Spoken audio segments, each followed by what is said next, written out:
having said that, let's take a look at this word vote, because the subject of this lesson is, should we vote or not? Meaning one says suffrage, the expression of a wish or desire or will or preference or choice. See that? Choice. Right? In regard to any measure proposed in which the person voting has an interest in common with others, either in electing a man to office or in passing laws, right? Rules, regulations, and the like. This vote or expression of will may be given by holding up the hand, by raising and standing up, by the voice viva voce. Okay, I guess that's the Latin. By ballot, by a ticket, or otherwise. All these modes and others are used hence. Okay, so now what do we get out of that? We get these words here. We get a will or desire, right? We get a preference, right? We get a choice, right? We get voting in an interest, right? Now, meaning two says that by which will or preference is expressed in elections or in deciding propositions, a ballot, a ticket, as a written vote. Meaning three says expression of will or a majority, a legal decision by some expression of their minds of a number as a vote was unanimous, right? Now, it says also vote, this is a verb, to express or signify the mind, will, or preference in electing men to office or in passing laws, regulations, and the like, or deciding on any proposition. That's kind of similar to what I read already, or has interest. Maybe it is the same thing I just read. Okay. So now, what are we getting out of this? We're getting out of this, basically, it's a choice, right? When you choose, you have made a decision to choose this person to represent, right? Okay. Now, so is it a sin to vote, right? Okay. Now, let me ask a question, right? In the word vote, we get the word choose, right? Or choice, right? So when a person makes a choice, whether or not it was done by a ballot or raising your hand or nodding your head, because when a person doesn't vote, it actually is a vote. When you put your head down, that's like saying it doesn't matter. That's a vote. Whatever you do is fine with me. That's a vote. Okay. So a person to say, well, I'm not going to vote for this candidate. I'm not going to vote for that candidate because it doesn't, because we're not supposed to vote. Yah is our king. Right. Okay. Now I'm glad you said that. Let's go there. Okay. Let's go to 1 Samuel. And I think that this is the preference that when we say that we're not supposed to vote, this is basically the foundation of where we go to say where most people use as the justification to say we're not supposed to vote. Okay.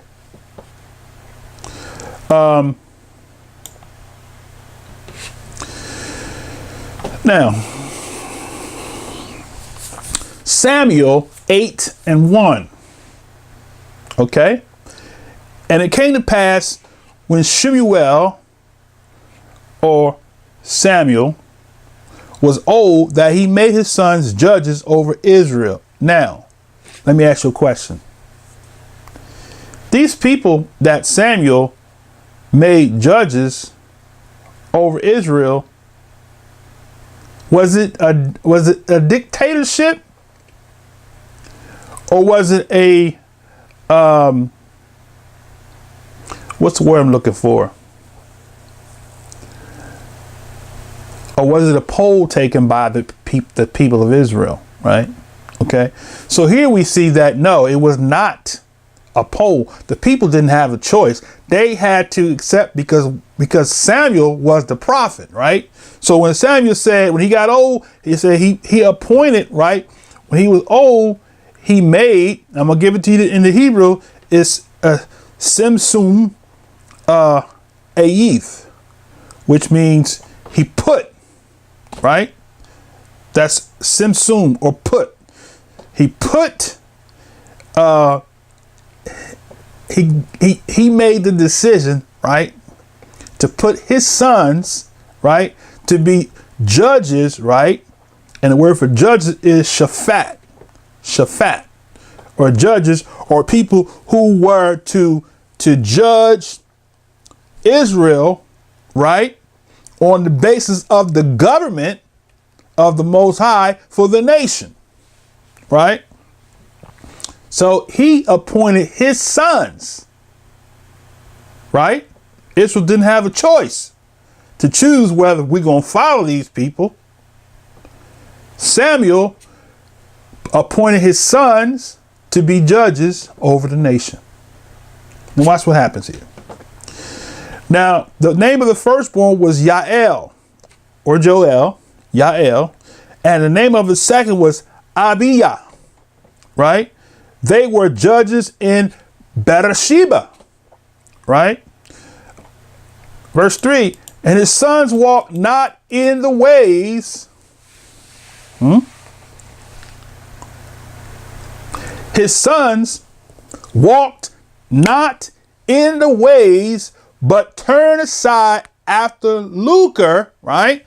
And did what? Took bribes, right? And perverted judgment, right? And see that now, Shemuel, the prophet, who was a righteous man, called by the Most High, given a position of authority, upon his death, appointed the sons that he rose up, that grew up in his house, that was of his loins.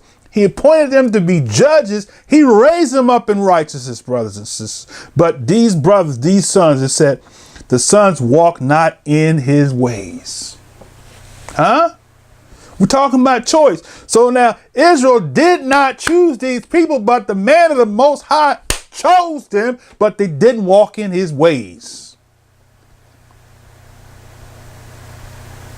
Okay? But what did they do? He said they turned aside after lucre. What is lucre? The Hebrew word betza, which means to plunder, it means gain, right? Covetousness, right? Dishonesty, right? Profit, right? Same as what we see today in today's system, right? People have been appointed by the people, whether it be by selection or election. Some say, well, the politicians they're not elected, they are selected. You're right, they are selected. Okay? Selected by the people. Right? Now, so they went after filthy lucre and they took bribes and they perverted judgment. Verse 4. Then all the elders of Israel gathered themselves together and came to Shemuel unto Ramah. Okay? And they said unto him, behold, thou art old, and thy sons walk not in thy ways. Now make us a king to judge us like all the nations. Now, let me ask you a question. How many times have we read this story, right? And we read right past that, right? These people had a legitimate gripe, brothers and sisters. These were Israelites that was trying to serve the Most High, but then the prophet, who was a man after the Most High's heart, right? He was indeed, and I'm not talking about David, I'm talking about Samuel. He was a man after God's own heart. He was chosen to be put in that position that the Most High so respected his choice to put his sons, and the Most High, who knows all things, knew these sons were wicked. But yet still he allowed Samuel to appoint him or to select him or to choose them to be the judges over Israel. Right? So the Israelite elders had a legitimate gripe. Right? Because, hey, we know we came from. we rebel. Our forefathers rebelled in the in the wilderness and was slain. We don't want that to happen to us. So guess what? That's what he said. And he said, verse 5 again, and he said unto him, behold, thou art old, and thy sons walk not in thy ways. Now make us a king to judge us, right? Make us a king to judge us like all the nations, right? Now, so Shemuel became upset. Look what happened. Then the thing displeased Samuel, when they said, give us a king to judge us, and Shemuel prayed unto Yah.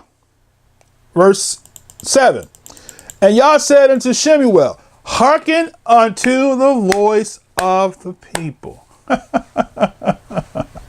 Huh? The Most High told Shemuel, the prophet, hearken. What does the word hearken mean, brothers and sisters? Hearken means Shema. Hear.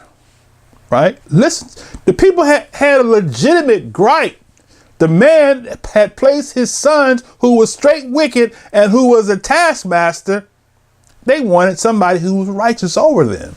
So they trusted the king, the prophet, to appoint a king amongst the people who was going to be a righteous man. Huh?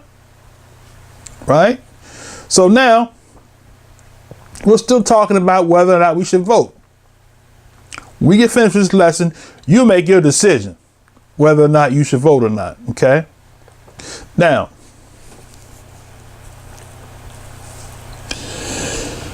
so Yah said to Shemuel, verse 7, unto the voice of the people in all that they say unto thee, for they have not rejected thee, but they have rejected me, that I should not reign over them. Now, think this thing through here, brothers and sisters. Was the Most High reading their thoughts, or was he looking at the situation at hand? Right? Because he says right here, they didn't reject you, but Samuel was old. He was an old man, about to die, ready to die, as they say down south. And so he put his sons in there who were wicked, and Israel had a legitimate gripe. Hey, appoint us a king, because these guys, man, boy, they wicked. Samuel was upset. Why was he upset? Why was Samuel upset? Think this through, brothers and sisters. You're a righteous person, right?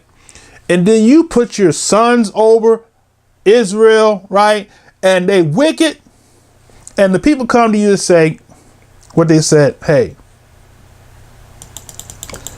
give us a king to judge us.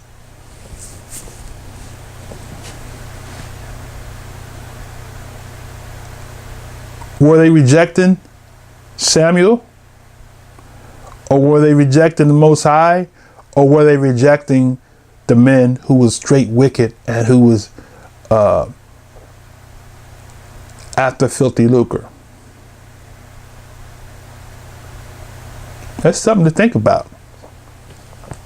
Okay. So now it says here, Yah said to Shemuel, verse 7 again, hear, hearken unto the voice of the people in all that they say unto thee, for they have not rejected, right, thee, but they have rejected me, that I should not reign over them. Okay. I'm gonna let you meditate on that. I'm not gonna give you my thoughts about what I just read, but it's a deeper meaning inside of that. Because, like I said, once again, these are wicked men. In Israel, they had a legitimate gripe. But obviously, it was a spirit with them, a rebellion that Shemuel saw. And, and check this out. The Most High allowed him to put the wicked sons over them to put them in check.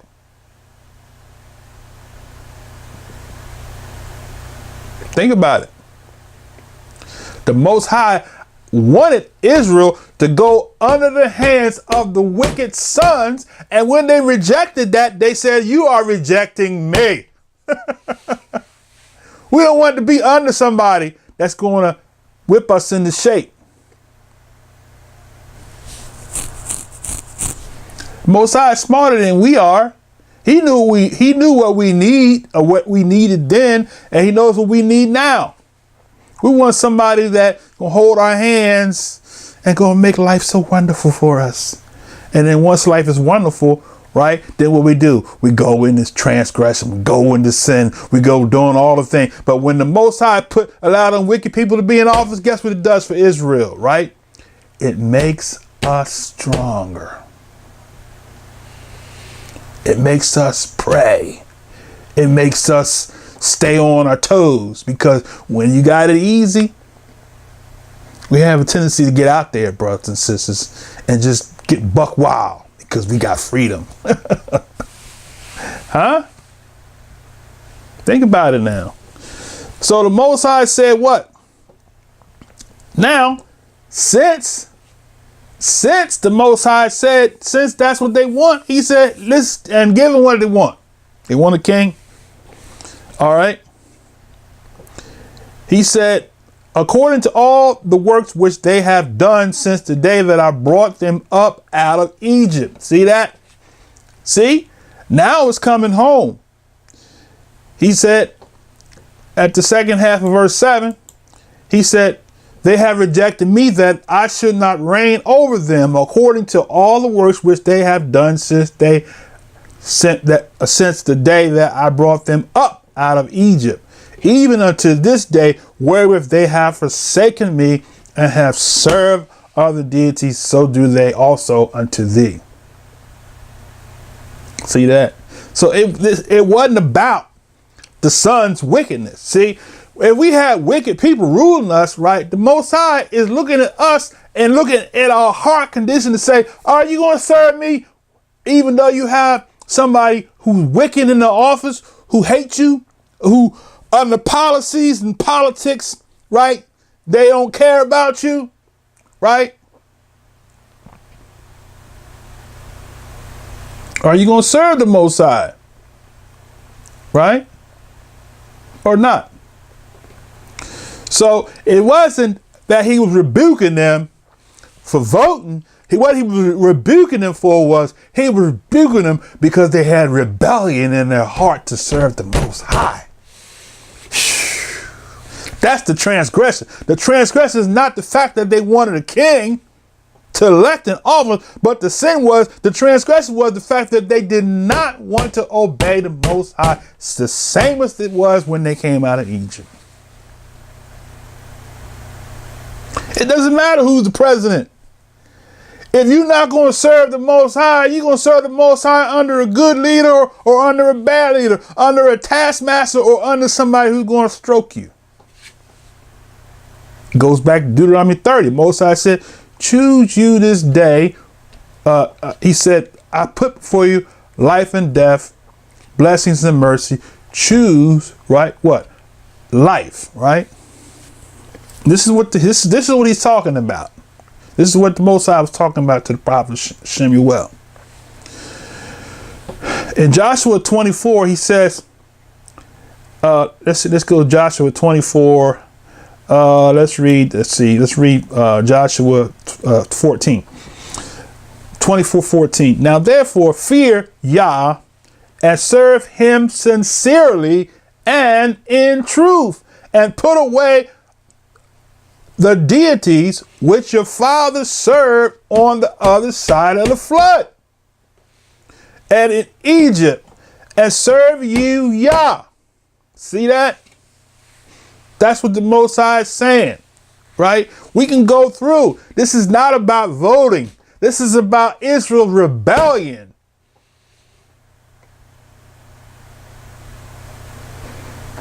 See, the Most High appointed the wicked king, I should say, appointed the wicked sons of Samuel to put Israel back in their place. Israel didn't want to serve the Most High. See that? See how this is working now? It's going a whole nother direction. So he said in verse 15, Joshua 24:15 says, and it seems evil unto you to serve Yah.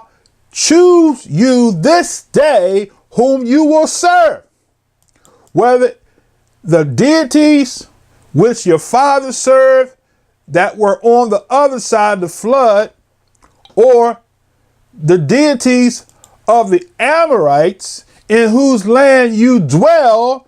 But as for me, this is what Yehoshua said, Joshua said, and my house, we will serve Yah. See that?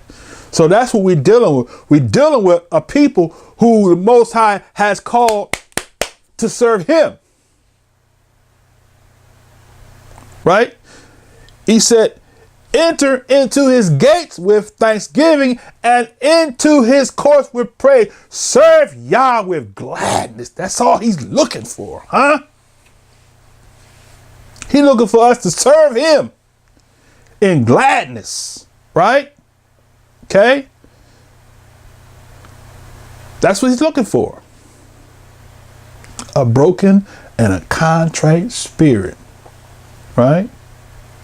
All right, let's go back to Samuel. So the Most High said, we read 1 Samuel 8:8 again, according to all the works which they have done since this day that I brought them up out of Egypt, even unto this day, wherewith they have forsaken me and served other deities, so do they also unto you, rather. Now therefore, hearken unto their voice, howbeit, yet protest solemnly unto them, and show them the manner of the king that shall reign over them.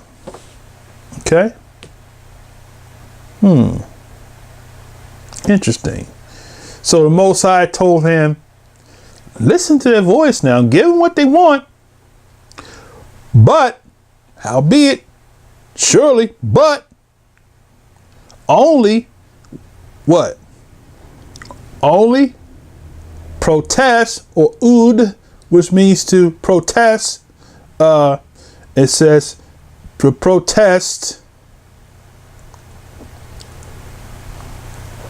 So we got two words. We got ood, which means to protest by duplicating or repeating unto them. Repeating what?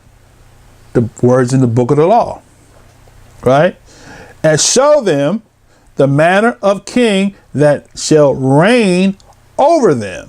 Right? So that's 2 Samuel 8 verse and 9. 8 and 9. All right. Now let's go down to the next verse. And Shemuel told all the words of Yah unto the people that asked of him a king. And he said, this will be the manner of the king that shall reign over you. He will take your sons, right, and appoint. Okay. He will appoint them for himself, for his chariots, right, and to be his horsemen, right, and some shall run before his chariot, right. So in other words, I'm going to give you a king that you're going to serve. Since you won't serve me, I'm going to put a king over you that you're going to serve on his terms. And he will appoint him captains over thousands and captains over 50s, and he will set them to ear his ground and to reap his harvest and to make his instruments of war and instruments of chariots, right? And he will take your daughters to be confectionaries. Okay? Say, what's a confectionery, brother? It's the Hebrew word rakha, which it says a female perfumer, right? Okay. He will take your daughters to be confectionaries and to be cooks. In other words, so they're going to make perfumes. That's what a confectioner, a person who makes perfume, sweet smelling incense. They're going to be cooks. They're going to be bakers, right? And they will take, and he will take your fields and your vineyards and your olive yards, even the best of them, right? And give them to his servants. Right? Oh, so he gonna take, so the same thing that's happening in today's society, right? It's no different. Most High said, I'm gonna put this king over you, and everything that you do, all your taxation, everything, you're going to go to pay for the government, right? The king or the president or the prime minister and the cabinet, right? So U.S. government are mimicking the government of Israel. That's where they got it from. In Washington, D.C., they got taxation without representation. Go figure that one. All right, now. He will take your daughters to be a confectionery. I read that part already. Okay, now it's going down. At verse 14 in the middle. And your vineyards and your olive yards, even the best of them, and give them to his servants. Verse 15. And he will take the tent of your seed and of your vineyards and give to his officers and to his servants. And he will take your men servants and your maid servants and your goodliest young men and your asses and put them to his work. Huh? Does this sound like a parallel, brothers and sisters, to our land of our enemy's land, our land of captivity? This is a parallel, brothers and sisters. What's the Most High saying? Serve me is what he's trying to get us to do. Serve me, right? All right, let's continue. And you shall cry out in that day because of your king, which you shall have chosen. You and Yah will not hear you in that day. Right? So now, see, got you, brother. See that? See? But now, let me say this here. Israel, it was the Most High's plan. It just, the taskmaster was a little harder. Because those 4 sons, or I don't know if it's 4 or not, I've said 4. Did I read 4? I'm not sure. But the sons of Shemuel was doing the same thing that the Most High had told Shemuel that this king that they point over them is going to do. Except it's going to be one man that's going to do it. And he's going to take all of your sons and daughters and make them be servants of his to build his kingdom. That's why Yahshua said, take my yoke upon you and learn of me, for my yoke is easy and my burden is light. Right? Now, I want to get to a place to stop because this lesson is not going the way I intended it to go. So it's going to be a part 2. No doubt.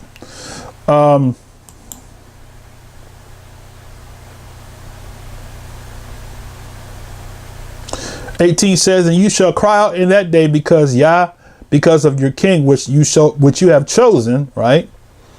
Or selected, or you voted on, right? And Yah will not hear you in that day. See that? So now someone would say, well, brother, okay, doesn't that mean we're not supposed to vote? Because if we vote on somebody, Yah's not going to hear us. First, this prophecy had nothing to do with the lands of captivity. This was about the land of promise that we were in. That this prophecy is talking about. The Most High is not going to hear it because, and the reason why the Most High said he was not going to hear Israel is simple. Because Israel kept serving other deities. They didn't want to serve the Most High. They wanted to serve other deities. And the Most High said, because you want to do this, because you want to serve other deities, I'm going to give you somebody that you can serve, and he gonna become a taskmaster. And that was the beginning of the end of the nation. So prayerfully, you got something out of that. This lesson did not go the way I intended to go. I apologize if you're looking for it to be more cut straight, more straightforward to the chase. Part 2, prayerfully, I'm gonna do it. I might do it after this video. If not, I'll do it the following week. But in the meantime, so until the next time, may the blessing of the Most High Yah be with you and your family. Shalom, shalom, shalom.